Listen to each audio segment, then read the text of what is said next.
Welcome, everyone. My name is Roxana Isayu. I'm the Chief Product Officer at GRESB, and it is my great pleasure to welcome you all to our webinar.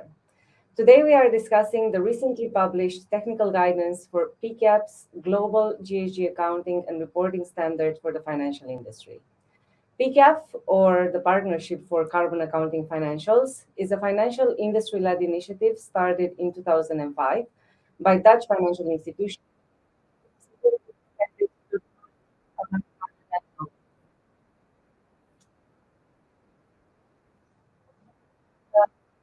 Earlier this year, we saw the release of a technical guidance document to complement PCAF's global GHG accounting and reporting standards for the financial sector.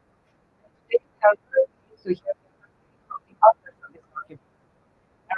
Our from GRESB, Professor Sven Wienert, representing CREM, and Madeline Schneider, representing PCAF. We will then move into a panel discussion with two industry representatives, users of this document. And I will discuss with Angela Paul from PCGM, Alana and Elena Alscher from Lasar about their own interpretations and standards.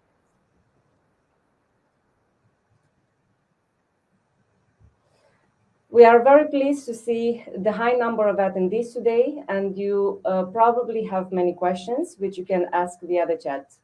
We are joined today by representatives from GRESB, CREM, and PCAF, who will be fielding these questions in writing, and we will do our best to answer as many of them as possible. But please note that the purpose of today's presentation is to provide a broad framing of how this document relates to the three organizations, and we will likely not be able to answer all specific questions in writing. We can always follow up with more of that afterwards. This is a recorded webinar, and it will be available on demand in about 3 hours after we finish, and all registrants will receive a follow-up email with more information. With that being said, I would like to hand over to Peter Sandel, Head of Climate and Environment at Nordea, a member of the Board of Directors for PCAF, member of the Expert Advisory Group for SBTI, as well as a member of the Sectoral and Managed Phase-Out Task Force for Glasgow Financial Alliance for Net Zero.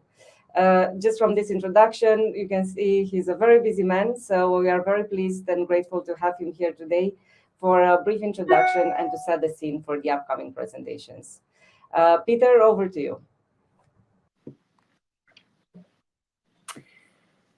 Thanks a lot, Roxana, for that fantastic introduction. And first of all, good morning and maybe also good afternoon to all of you joining from different parts of the world.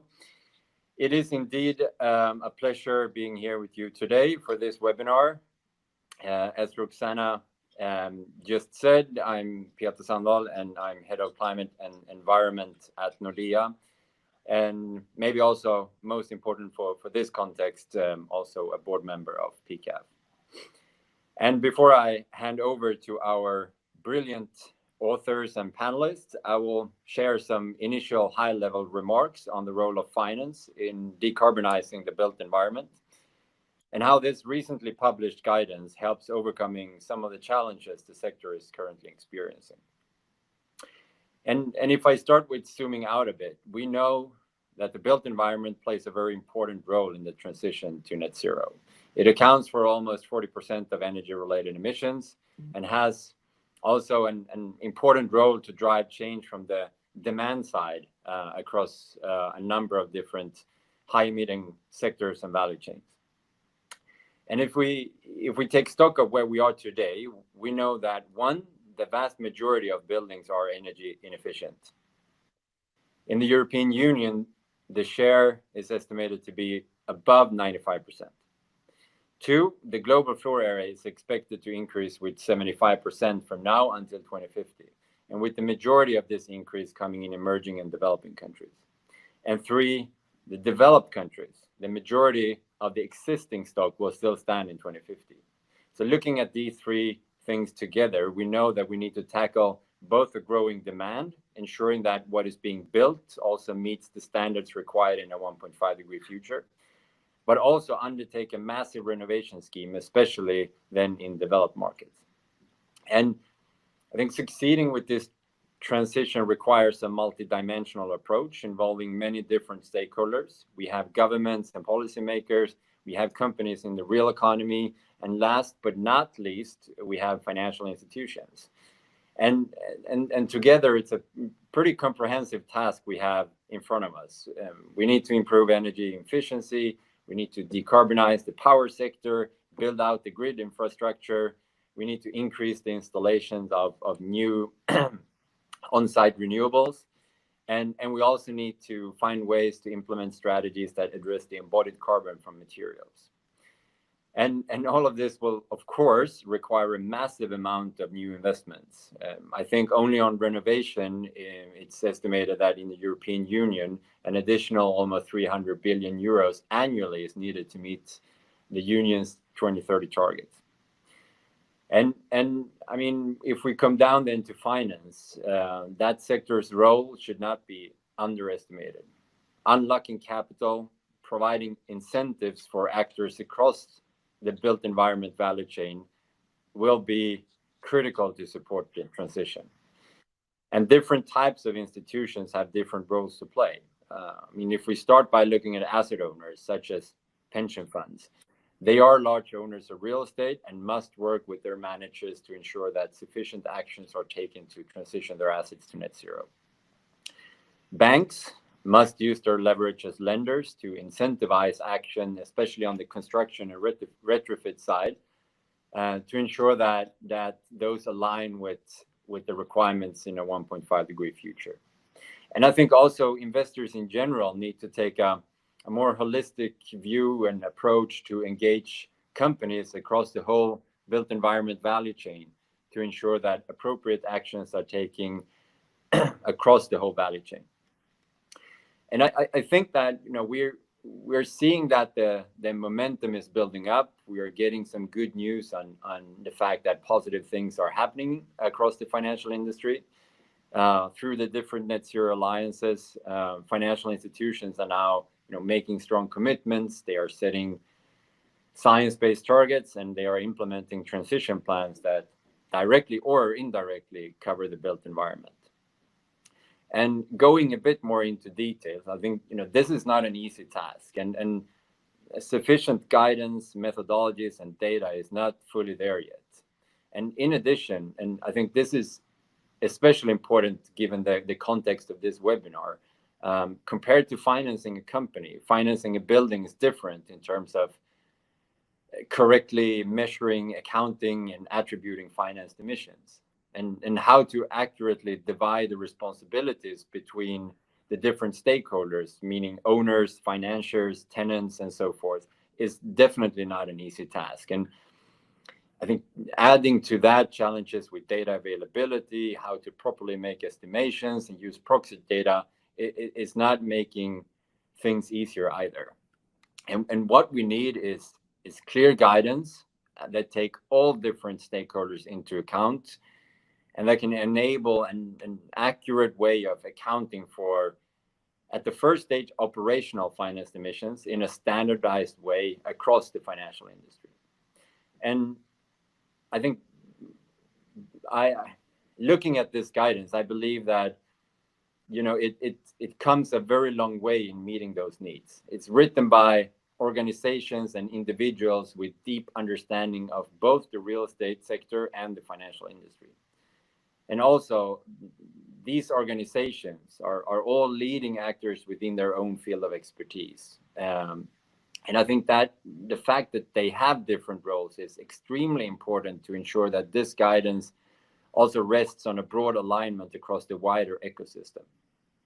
So I would like to finish off by extending my gratitude to the authors and to PCAF, GRESB, and CREM for your efforts in enabling the financial industry to take a leading role in decarbonizing the built environment.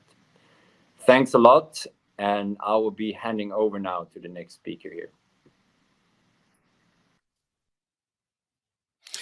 Yeah, thanks a lot, Peter. I think it's not you that up to you that needs to thank the organizations, but we have to thank you for setting the scene and, of course, for being such a tremendous support while drafting the standard. My name is Sven Bienert. A very warm welcome also to all of you. and my role is being head of the GREM initiative. Now, before we jump right into the details of and results of the guidance, let me just briefly give you an overview of the collaboration between GREM, GRESB, and PCAF in this respect. For our organizations, it was a real logical step to team up on this topic. I guess you all know, as Roxana already briefly introduced the organizations, but I think you all know the organizations quite well.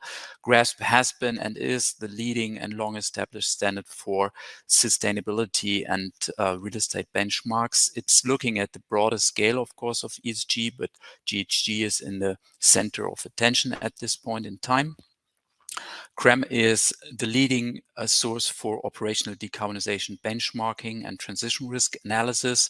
And PCAF, of course, is looking at the broader picture of financed emissions and especially enables the banking sector also to decarbonize.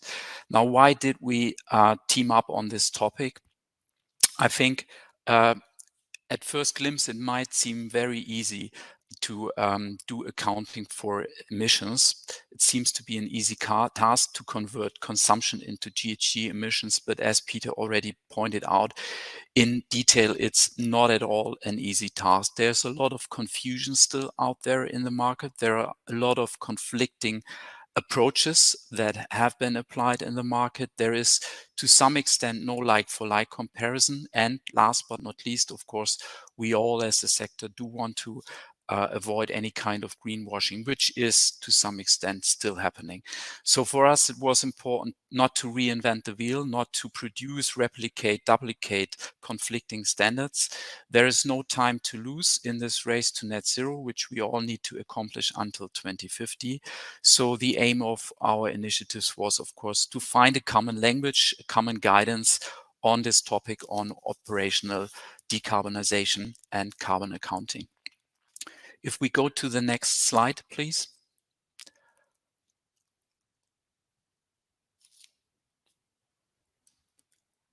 Now, how do we accomplish this topic? To be honest, we've been working on this document, which I guess is underpinning the high quality already from the end of 2021, beginning of 2022.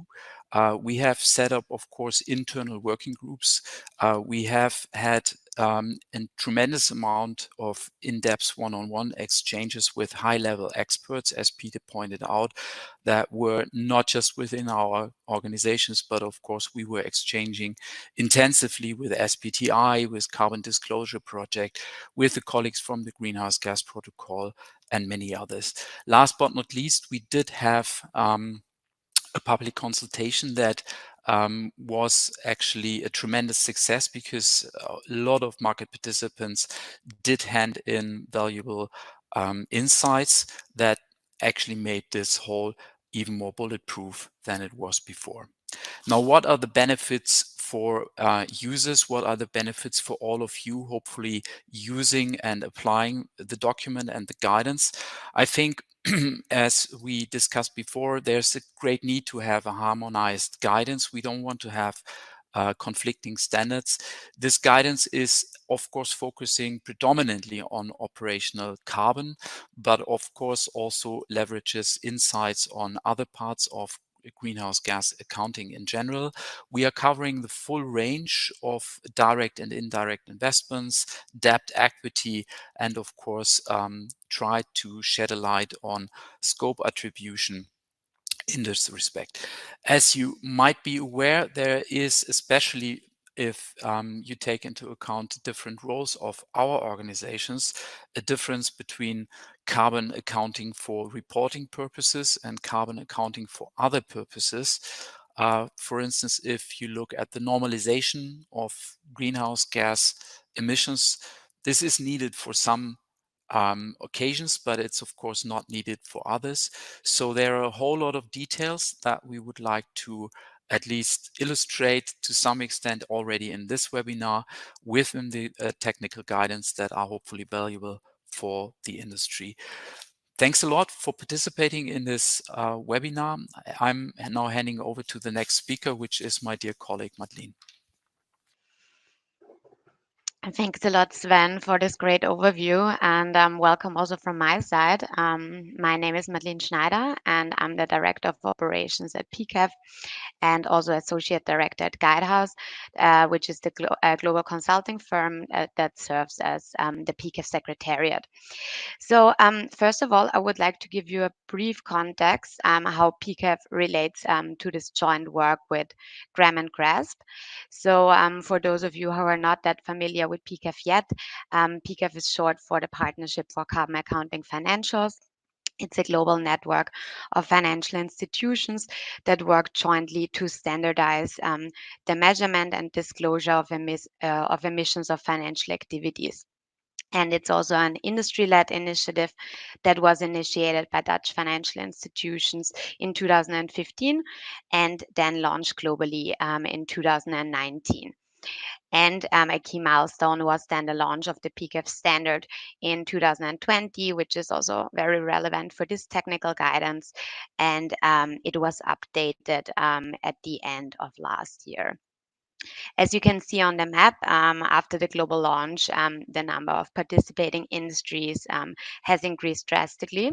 So currently we have more than 370 signatories with an objective to support over 1,000 financial institutions by the end of 2025. And this group has committed to measure and disclose the emissions in line with the PCAF standard. And out of those, approximately 120 have already published their emissions.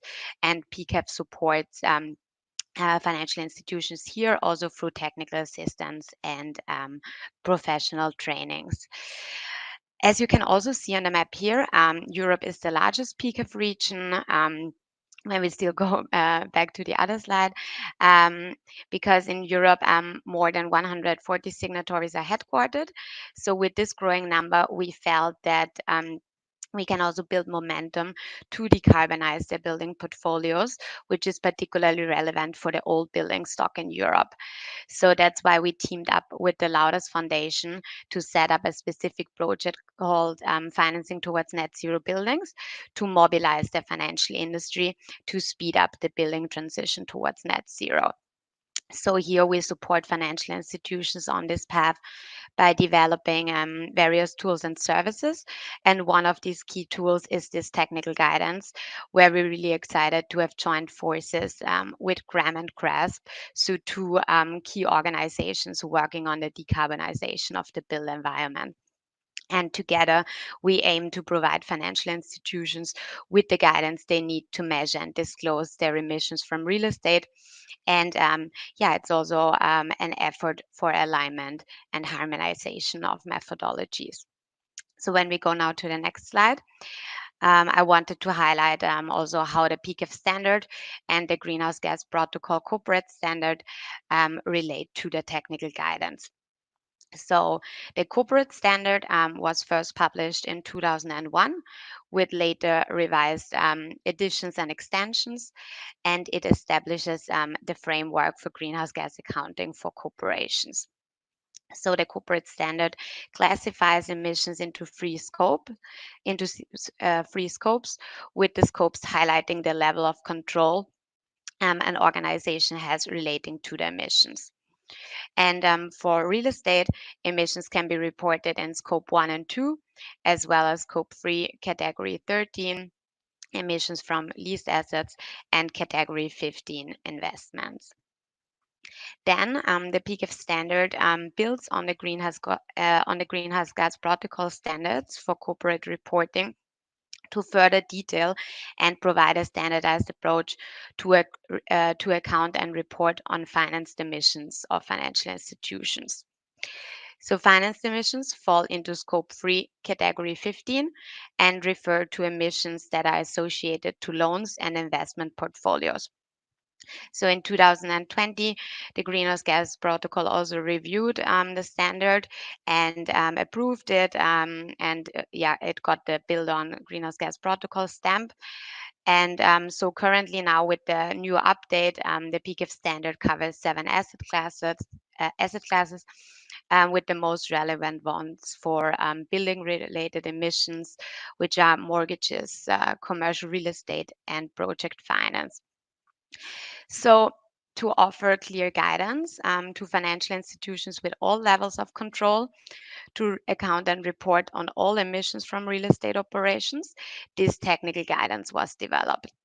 So it's important to note that this report serves as a best practice document. So it's not a standard, but it collects information from the standards and specifies details. This means that it offers specifications to the standards on a range of technical and data issues relating to emissions from real estate.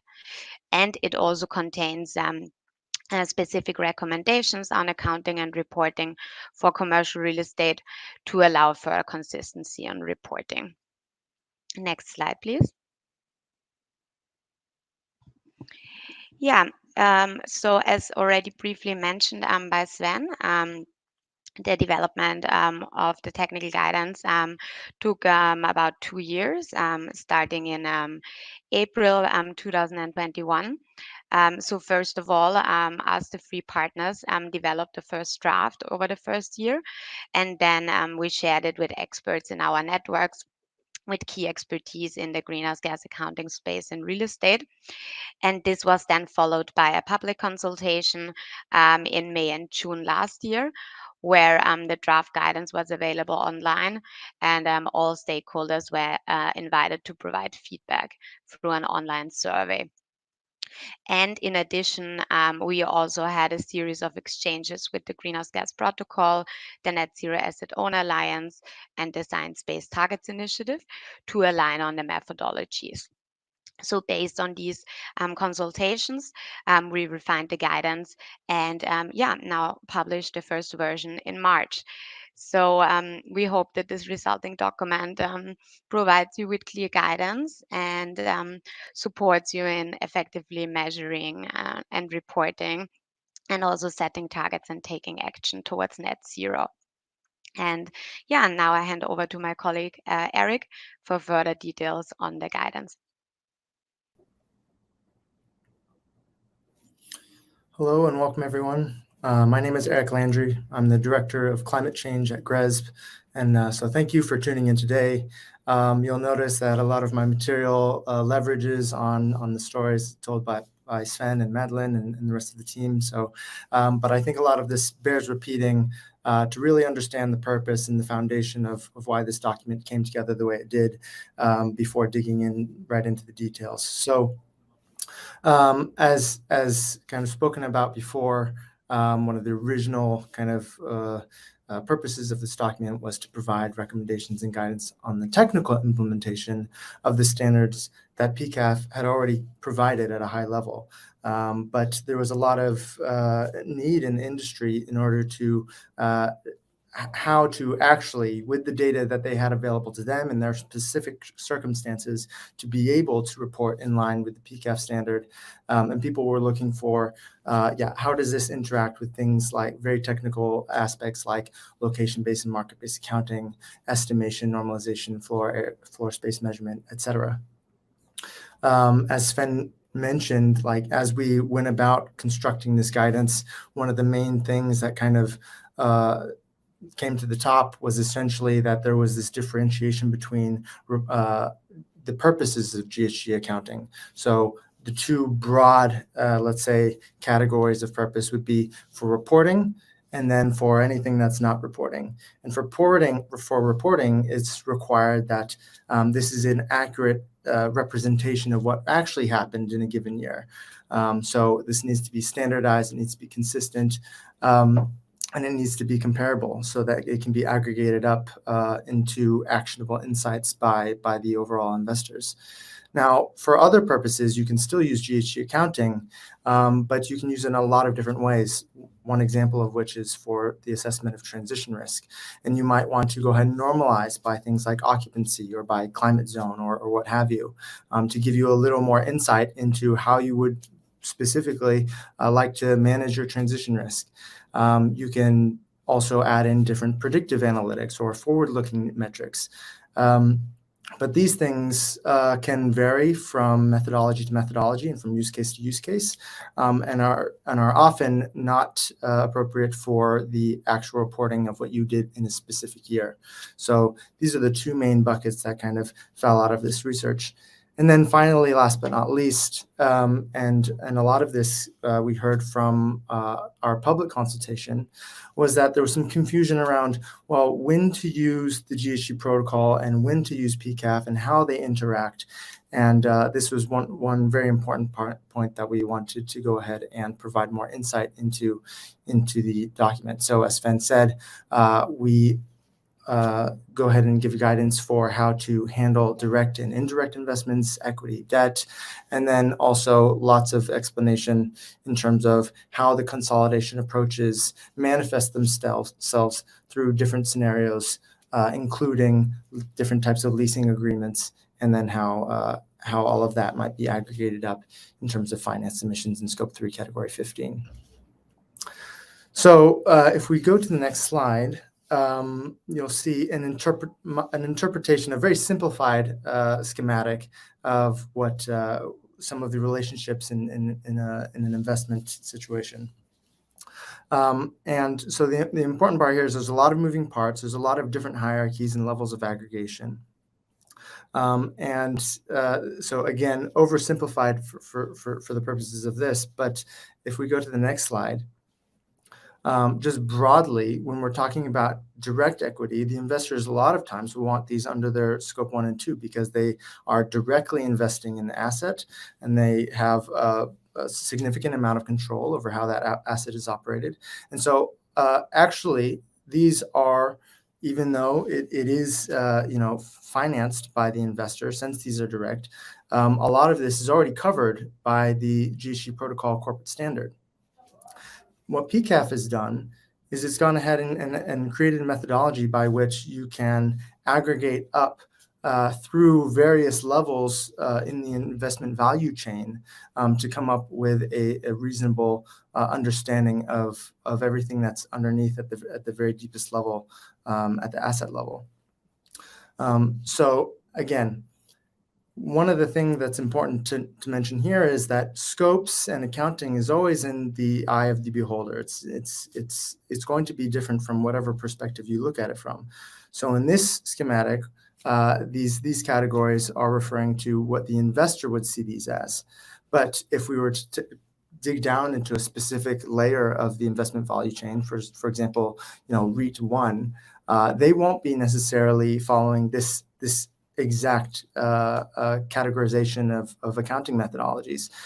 So the REIT will have its own corporate accounting structure, and then it will have its own use of the PCAF methodology if, of course, there are indirect investments under that one as well.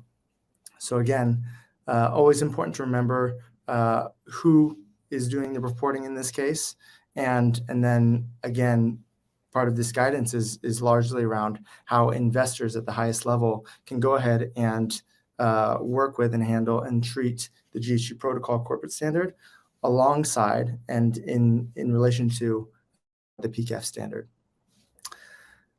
So if we go to the next slide, you'll see sort of the overall or one of the main outputs of this guidance document. And I won't go too much into detail on all the different things shown here, but essentially a lot of this comes down to, well, the GHG protocol allows for any reporter to go ahead and choose the consolidation consolidation approach that's most appropriate for that specific reporter. So it could be equity share, it could be financial control, it could be operational control, and it doesn't take necessarily a stance on how that should be done. Now, this consolidation approach methodology means that there's very different ramifications of how that plays out depending on the types of leases used and depending on the organizational boundaries of what's included by that particular reporter. So that is to say, when we're looking at this graph, this is generally for a direct investor, but there are, of course, instances in which the PCAF methodology will be used. And so you can see that here when we're talking about lenders or we're talking about minority investors, of course, all dependent on the consolidation approach used by the particular reporter. So I'm sure there'll be lots of questions on this, but this is just meant to give a high-level overview. And then, of course, each of these consolidation approaches, should a given investor choose to use one or the other, there are examples in the guidance, and you can see here broken out into very detailed tables on some actual examples on how the math might look if you're going to do one or the other. So on the next slide, a lot of one of the main questions that GRESB gets is, how does this guidance interact with GRESB reporting? So it's important to take a step back and look at, okay, well, what is the audience of the technical guidance, and then what's the audience of GRESB? So the audience for the technical guidance is the financial industry, as we've said before. And the audience of GRESB is a little bit twofold.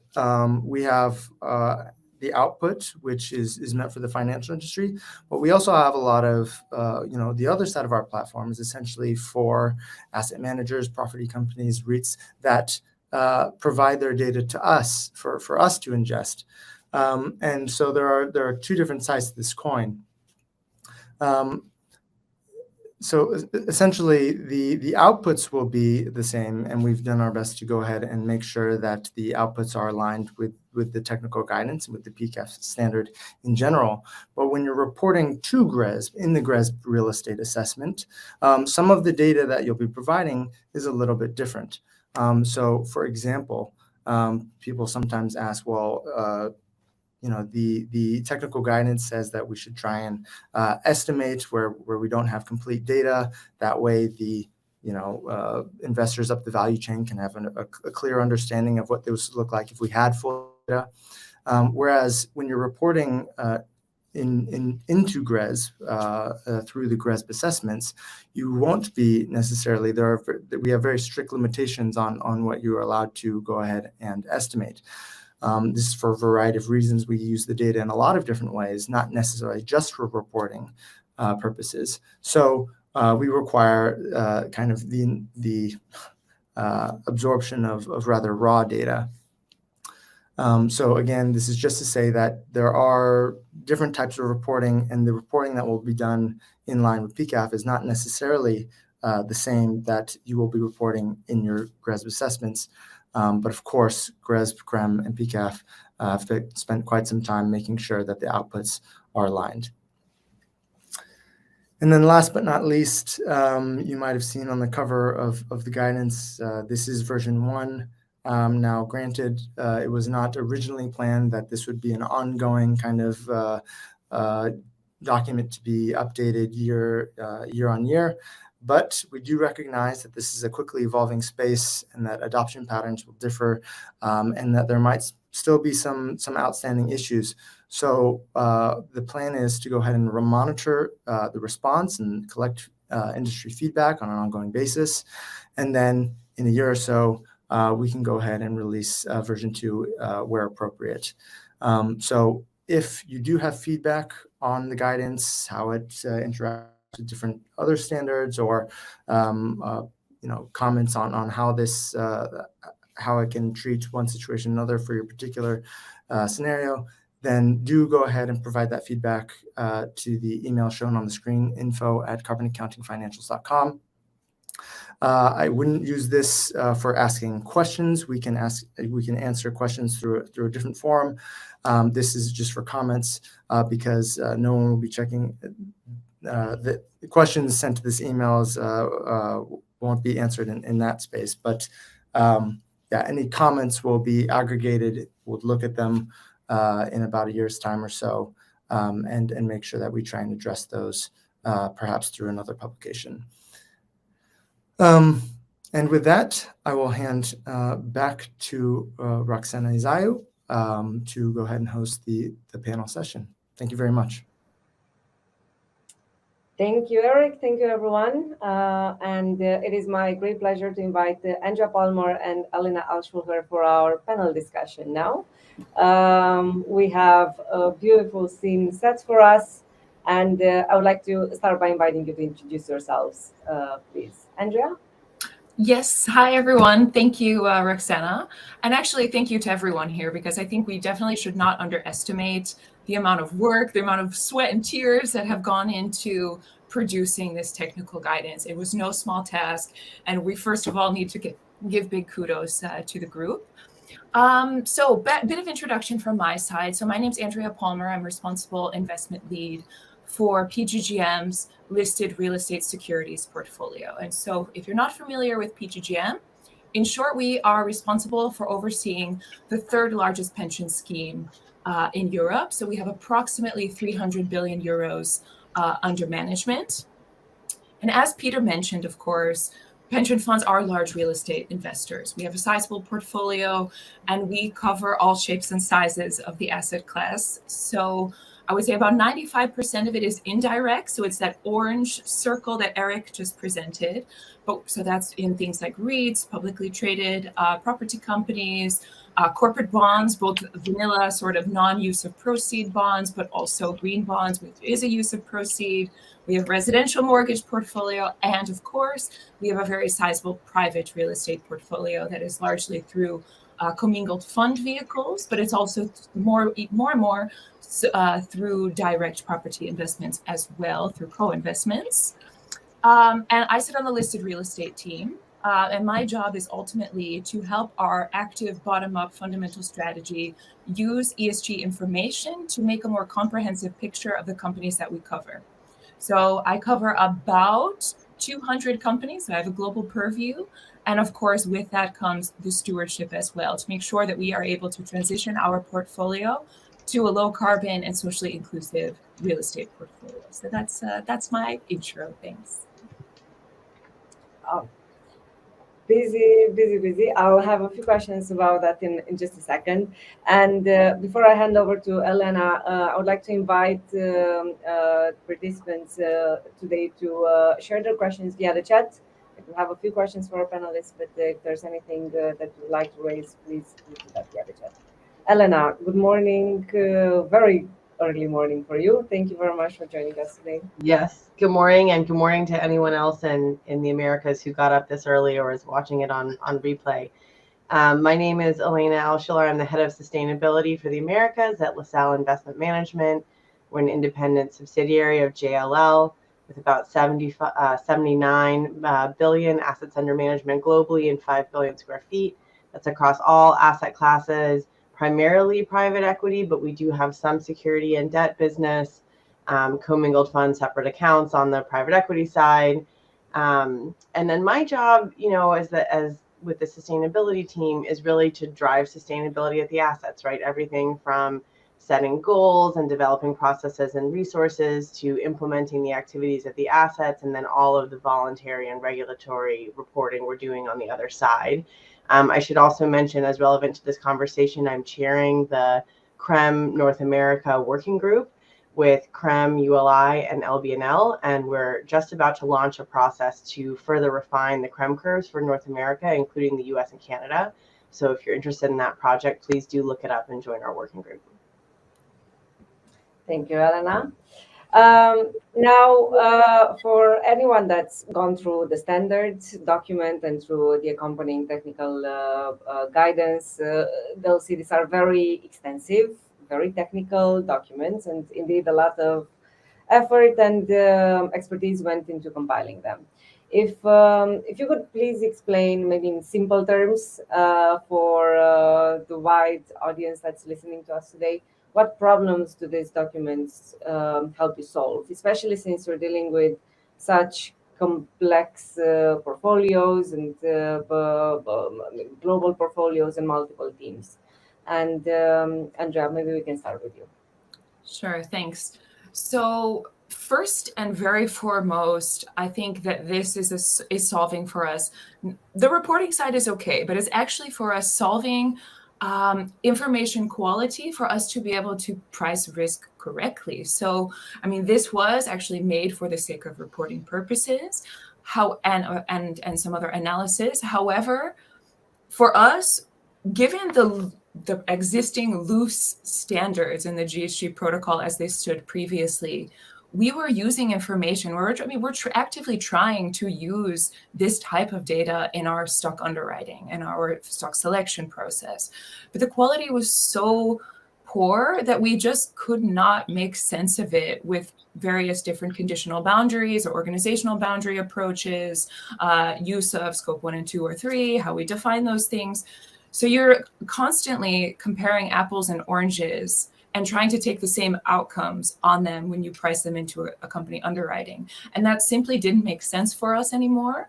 So I think that this document adds a lot of clarity, gives a lot more precision to the way that the carbon accounts look like for different companies. We're largely indirect investors, so we have to aggregate not just individual buildings, but lots of individual funds, companies, and portfolios into one large portfolio. So we ultimately get, we got up until this point a bunch of different versions of what should be the same. So now ultimately, I think we have one huge step in the right direction to be able to, with a larger conviction, take decisions on this information. And do you have any internal mechanisms in place to make sure that this guidance is properly understood by the companies that report to you, that the data that you get is actually in line with what it's supposed to be? Because you did mention part of your role is also a stewardship role in bringing together all these companies and perhaps also helping them understand better their role. Yes, that's absolutely right. And we get every level of professionalism, frankly, on this topic. So we get everything from very, very excellent, the ones who actually teach us something, all the way down to they have never even considered carbon accounting. And I think it's a long way away still, frankly. So we get every flavor, and we have to approach it differently for each level of professionalism on their own journey, because otherwise, if we meet them where they are somewhere else, then we don't really make any headway. So to give a bit of background, I mean, we also very much rely on GRESB. I mean, it's for us as such a large investor, we consider GRESB a data aggregator, right? So it's for us, we can hit the data download button and we can get all of these line items in a very organized way. So that already is step number one for us, is to continuously ask for companies to report to GRESB, because the alternative is me basically copy pasting numbers, changing commas to decimal points across the globe, changing megawatt hours to kilowatt hours, etc. So that's not really suitable. So that's already service number one. When it comes to applying these technical guidance standards directly, I think the U.S. is in a I would call holding period, given the Securities and Exchange Commission's guidance. So they are kind of not doing anything at the moment, I would say. Alternatively, anyone who is in that early phase, in the sense that they have not started, have not thought about it, they get to leapfrog. They get to leapfrog all of the growing pains that the leaders have had to experience themselves over the last decade, right? So now we have this really amazing document that they can simply refer to and take choices immediately. So yeah, those are the things that we have in the pipeline. Great. And actually, I see you've partly answered one of the questions that came in. Elena, I'll look at you with the same question. How does that align with the GTM strategy? Yeah, so I thought it was interesting that we said earlier that this was an audience for the financial industry, because we know that all of our partners like PGGM are going to turn around and ask us for this data. So I actually saw the document as clarifying a lot of the open questions that the industry has. Do our investors want whole building reporting or not, even when it's estimated? How to handle the breakdown between landlord and tenant data. And it says the same thing GRESB says, which is if you can't tell, it's the landlord. How to handle F-gases, market and location-based emissions, how to scale up partial data, weather to weather normalize. All these questions we're dealing with day to day as practitioners. And I know we've been having a lot of conversations internally on what we think the best position is, but regardless of what stance LaSalle may have taken, if it's inconsistent in what's being reported to our investors, it can be misleading to our investors just because we're taking different methodologies or using different assumptions in a way that is not representative of the actual difference in the underlying performance of the assets. And so on the one hand, I think this document is great because it lays everything out super clearly of everything that they're asking for. And also, y'all are basically saying that you want everything. And so it is very ambitious in terms of what it's laying out of what needs to be reported, but it has very clear steps about data estimation, which I think is one of the key areas where it's helpful. Mm-hmm. So in general, you provided a good summary of how these technical guidance principles are applied in your business. Do you find that your work is now much simplified, or perhaps more information brings more questions on board? We often hear from companies that report to GRESB that they are concerned that maybe investors don't always understand what the information that they provide, that these standards and guidance doesn't always include every single specificity and every single edge case of what's happening on the ground. So how do you bridge for those situations, and how do you make sure that the information is properly transferred from one side to the other? And now this is the same question for Elena and Andrea, but obviously from different perspectives. So Elena, would you like to start? Yeah, I mean, I'm hoping that this will help clarify a lot of that, because we see that, we get these customized investor requests where everyone has written their own description of the information they want, and it's going through so many steps between us giving them the data and they just want us to fill in one cell. There's no opportunity for context there. And so, I think a lot of information can get lost in translation.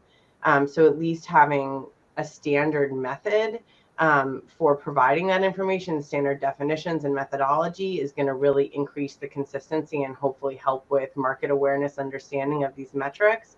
I think one of my big takeaways from reading this document in terms of where we need to go next are, first of all, we need some standard assumptions for this estimation, right? So our data set, we have about 70% actual data, which we're really, for those of you who are tracking data, know that's actually pretty high. But if we're comparing to a portfolio that has 5% actual data and has estimated the rest using really nice, perfect numbers, that portfolio might look better than ours, right? And so that's where, I think all of this transparency is going to be really helpful. But we're not going to get to the bottom of the inconsistencies until folks are using the same source input assumptions for that missing data. So I see, I'm really looking for where those, in each country, the standardized data sources are, and the tools, whether those are available broadly or provided by the, consulting and software partners we have, to automatically do the data estimation and the scale up according to these rules for us, right? So that it can really be standardized. So I'm looking for those assumptions and tools. The last thing I'll mention is the guidance was really helpful for us in identifying our gaps, right? So it lays out pretty clearly that you should be reporting F gases, which is, I think, something we're all on a journey on. And it also is pushing towards increased time granularity and in matching your grid factors. And so those were like places where I started and said, okay, those are places where we know that's where the industry is going to be pushing us now. And even if we don't have that data now, that's where we should be going in our program design. Thank you, Lena. Andrea, anything to add?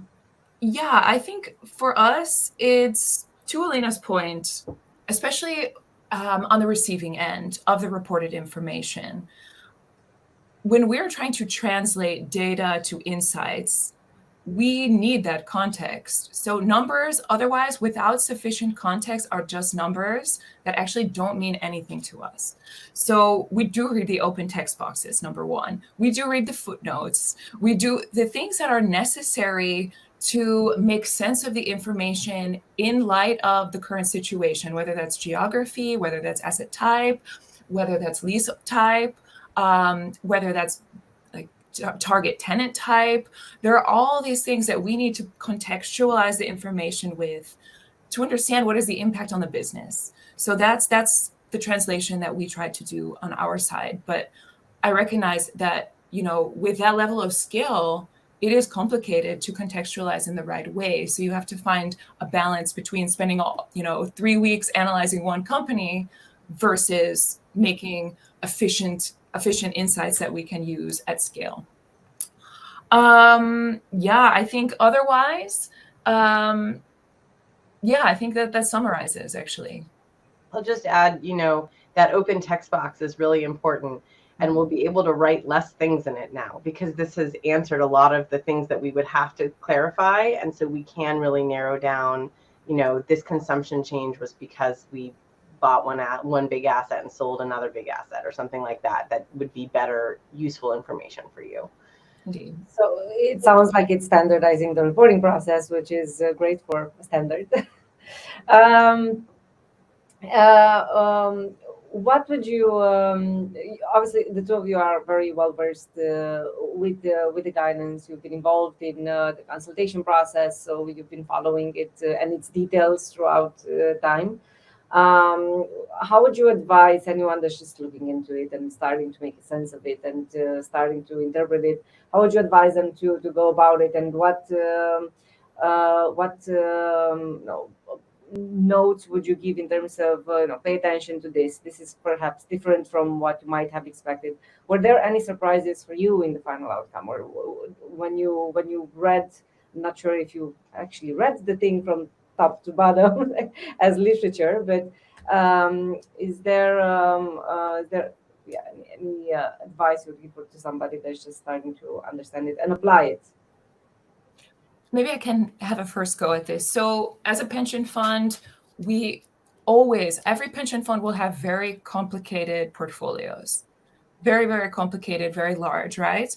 So actually, if from the pension fund's purview, my recommendation is to not get overwhelmed, to take it step by step, because otherwise, if you try to do everything at once, it will overwhelm you and it will become pretty much impossible to do right. So take it step by step, start with your equities, maybe then your fixed incomes, or for example, real estate, where you have pretty good access to information.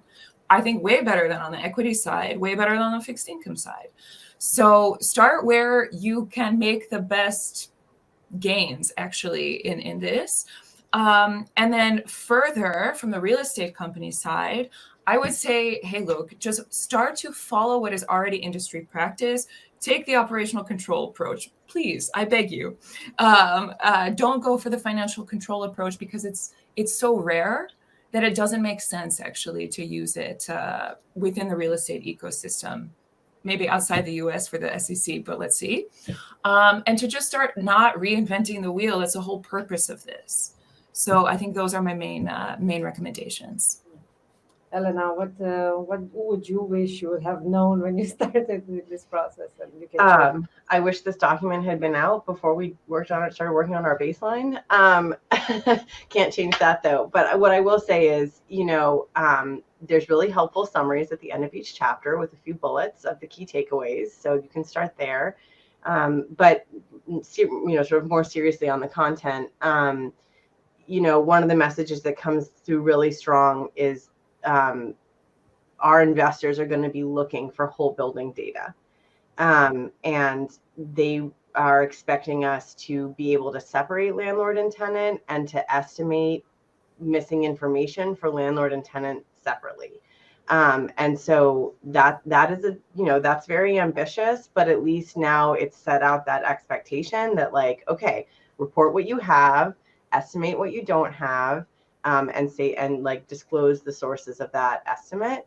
And as you all know, that's going to be a little bit different from GRESB, right? So you're going to submit all your actuals to GRESB, and then you'll probably do this extra step of scaling up, or maybe some industry partners will step in with some tools to help us with that scaling up step.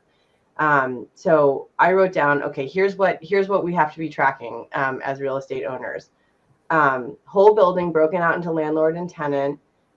It's saying shall for F gases, so you need to be estimating F gases if you don't have it. But in use and upfront embodied carbon are recommendations, so that is something to move towards in the future. They want both location and market-based emissions factors, and then all of the missing data estimated and scored. And that, again, that's very ambitious, but I think what we've gone through in our reporting that's about to come out, basically when this came out, went back through our report that's about to come out and said, okay, wherever we don't have something, we're just going to say, we're working on it, or this is our plan to go towards it. So you don't have to feel like you're doing every single piece of it today. You can say, this is where we weren't able to do it exactly as the recommendation. This is why, or this is our plan to do it in the future, or whatever. Yeah. So Eric mentioned a bit earlier, this is intentionally named version 1, just knowing that there's always room for improvement, rectifications, updates, and amendments. What would be your hope of next step for this set of guidelines? What is it missing right now that you're hoping would be added to a next version in the future? Not to put any pressure on the group, but we have you here, experienced users. Yeah, maybe I can just. Elena, please. Oh, sure. As I think I mentioned, those estimates are going to be really crucial, and I would really like to see standard assumptions by country and by asset class, at least as a guidance, because otherwise, even with the standard methodology, if your inputs are not standard, you're still going to get incomparable results or less comparable results than you would with just a standard methodology.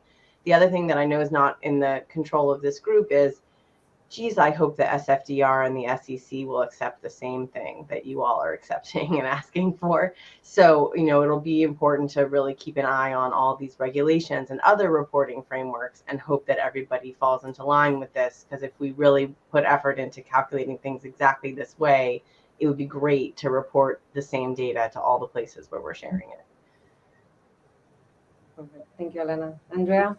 Yes, I think to echo Elena on this one, the regulatory system is evolving at lightning speed.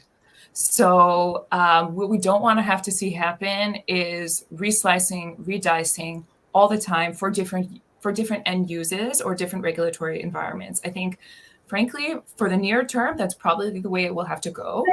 But maybe then, someone has to be the superseding line in the sand of what gets reported to what particular entity. So that we'll just wait and see.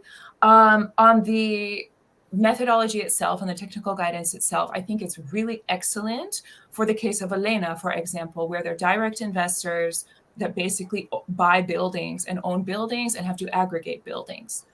At our level of use, we're one kind of degree higher in the chain.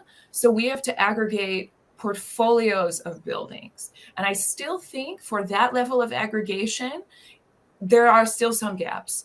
But nonetheless, getting the line items of individual line items calculated in the same way, for example, Elena, for us would be one line item that we would need to aggregate many line items. So getting that basis is critically important. So that's the huge step in the right direction. But then for us, aggregating up the chain is there are still some areas for where we need to basically fill in gaps. So hopefully those can be solved in the near term.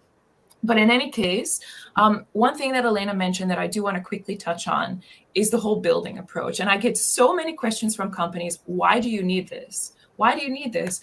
And I ask them, so, hey, should I be only underwriting your hallways? When I'm underwriting your building, that doesn't make sense. Why would it make sense from an ESG analysis perspective? It doesn't. So that is why, because we have to underwrite a whole building. We also want to do ESG analysis for a whole building because you do not just sell the hallways, right? So that's one.